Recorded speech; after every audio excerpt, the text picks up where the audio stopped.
Bonjour frères et sœurs. Dans ce troisième volet, nous allons voir la petitesse de Louisa qui devient puissance. Lorsqu'elle se fond dans le divin vouloir, lorsqu'elle nage dans ces mers immenses d'amour, Louisa est submergée dans ces divins attributs de lumière, de sainteté, de sagesse, etc. Jésus, tout ton amour est mien. Elle met tout en action et prie que le royaume de la divine volonté vienne sur la terre et règne dans les âmes. Louisa comprend que seule la divine volonté est bonne, et pour obtenir ce qu'elle désire, elle amène l'infinité des divines qualités à répéter sa prière.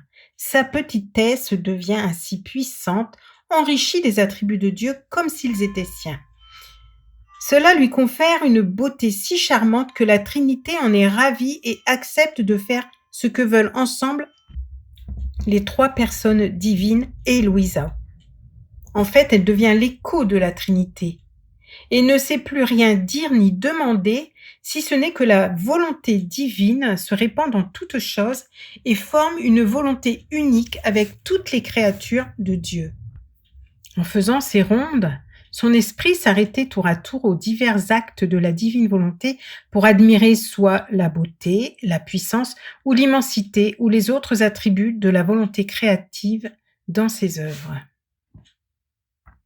Louisa réalise que les qualités divines qui se révèlent à travers toutes les choses créées n'ont qu'un dessein, c'est de donner de l'amour et de se faire connaître. Ces attributs semblaient vouloir la compagnie des créatures et les prendre par la main pour les conduire dans le sein de Dieu d'où provient toute chose. Un jour, alors qu'elle faisait ses rondes dans la divine volonté avec sa volonté humaine perdue en elle, Louisa brûlait du désir de faire sien tous les actes de la divine volonté. Elle voulait pouvoir exercer son empire sur toute chose et avoir en son pouvoir une gloire infinie, un amour éternel, des actes innombrables, distincts chacun les uns des autres et infinis. Elle voulait tout cela afin de pouvoir toujours donner gloire, amour et œuvre à l'être suprême. Elle voulait que tout cela soit digne de la majesté de Dieu. En fait, quand on est touché par l'amour de notre Seigneur, que l'on observe dans sa création, on ne peut que lui rendre toute la gloire qui lui est due.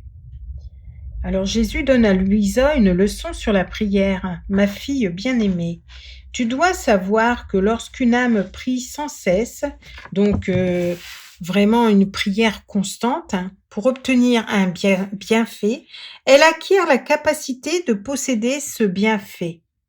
Et comme elle le possède, elle a aussi le pouvoir de permettre aux autres de le posséder. Prier, c'est comme dépenser de l'argent pour acheter quelque chose de bon que l'on désire.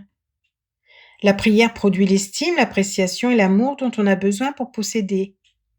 Et la prière forme le vide dans l'âme où elle pourra contenir la bonne chose qu'elle désire.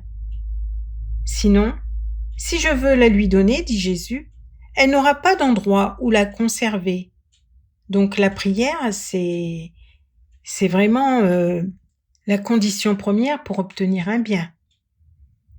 De plus, tu ne peux me rendre une gloire plus grande qu'en demandant que ma volonté soit connue et règne. C'est ma propre prière, c'est l'aspiration de mon cœur, mon désir ardent. Donc prier, c'est faire une place dans notre âme. Le Seigneur dit, sinon, si je veux la lui donner, elle n'aura pas d'endroit où la conserver. Donc la chose que l'on demande à posséder. Jésus dit un jour à Louisa que chaque chose créée possède en elle la volonté désirée et active de Dieu et que, lorsque l'âme offre à Dieu le ciel, le soleil, les étoiles, les océans, les arbres ou n'importe quoi d'autre, elle offre non pas la chose matérielle, bien entendu, et superficielle des choses que l'on voit, mais la volonté même de Dieu, désirée et active, qui existe en chaque chose créée, que l'on reconnaît, nous, les petits êtres sur la terre, que le Seigneur est créateur de toutes choses et que le fait de reconnaître que le Seigneur est créateur de toutes ces choses, eh bien, Le Seigneur reçoit en fait ce qu'il désire recevoir de ses créatures, c'est-à-dire cet amour qu'il a déposé en toutes choses. Et il dit que bien que les choses créées n'aient pas le don de raison, il y a cependant en elles une raison divine et une volonté désirée et active de Dieu qui anime toutes choses, puisque Dieu est à l'origine de toutes choses. Donc, comme le soleil n'a pas la raison, on va dire, les étoiles, etc., on dépose nos je t'aime, nous, sur toutes ces choses créées, et on retourne l'amour du Seigneur qu'il a mis en ces choses, on les retourne avec notre je t'aime. Ainsi, lorsque l'âme offre ces choses créées à la Sainte Trinité, elle offre quoi? Le plus grand des actes. La très sainte volonté et les plus belles œuvres, non interrompues mais continues, en qui se trouvent les plus profondes adorations, l'amour le plus parfait, la plus haute gloire par la volonté désirée et active de l'être suprême dans la création tout entière. Bien que le ciel, le soleil, les animaux, les plantes ne soient pas conscients de tout cela, la volonté de Dieu et la volonté de l'âme sont conscientes de ce que Dieu veut faire avec eux, et cela est suffisant. Louisa dit que être aimé de Dieu est le plus grand des bonheurs et la plus belle gloire qui soit au ciel et sur la terre. Nous, en tant qu'être finis, on va dire, comment rendre à notre Seigneur l'amour qui lui est dû? Et cette réflexion a troublé Louisa, qui se sentait elle-même incapable d'aimer Jésus de la façon dont il l'aimait. Bon, c'est vrai qu'on ne peut vraiment pas rendre au Seigneur tout ce qui nous entoure de son amour. Ses œuvres étaient réelles et véritables, mais elle devait se servir de ses propres œuvres pour lui dire qu'elle l'aimait. Jésus lui répondit que lorsqu'une âme voulait l'aimer, il ne permettait jamais qu'elle soit déçue. Il dit à Louisa qu'il se délocalise et prend place en chaque chose créée pour faire pleuvoir l'amour. Oui, en fait, le Seigneur met tout en œuvre pour qu'on ne soit pas déçu. Vous vous rendez compte? Il voit ce désir qui nous anime de vouloir l'aimer et il ne permet pas qu'on soit déçu. Il se délocalise et prend place en chaque chose créée pour faire pleuvoir l'amour.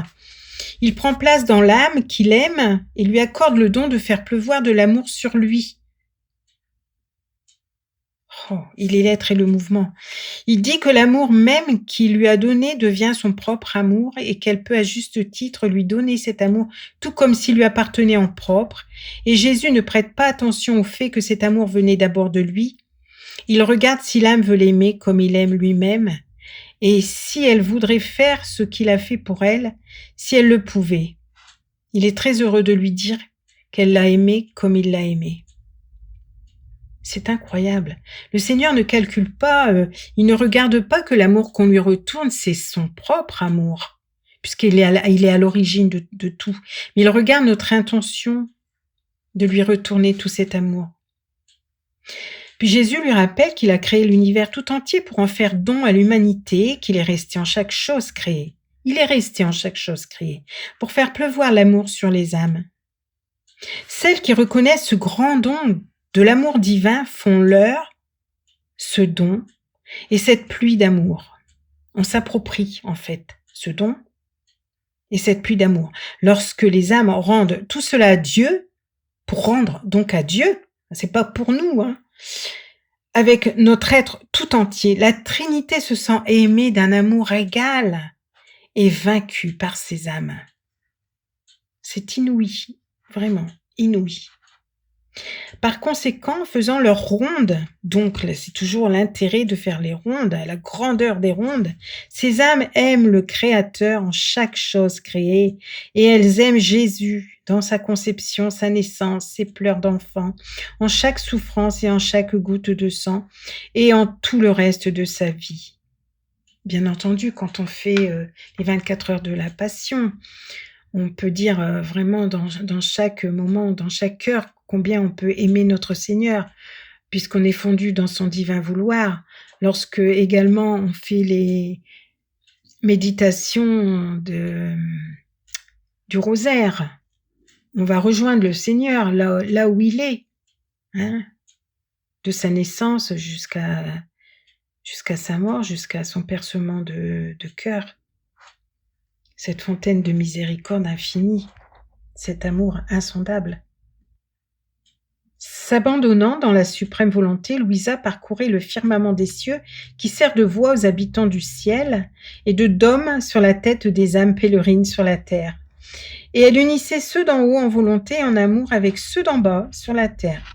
Elle se prosternait avec le ciel et appelait ceux d'en haut et ceux de la terre, et à se prosterner devant Dieu et à l'adorer pour que tous l'adorent ensemble, en volonté et avec amour.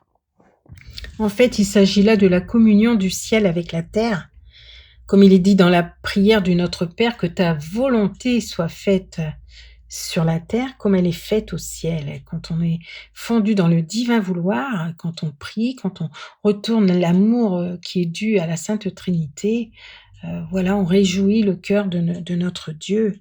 On est vraiment abandonné dans la suprême volonté et on réunit le ciel et la terre. On est en communion. Voilà pour ce 3e audio. Soyez bénis.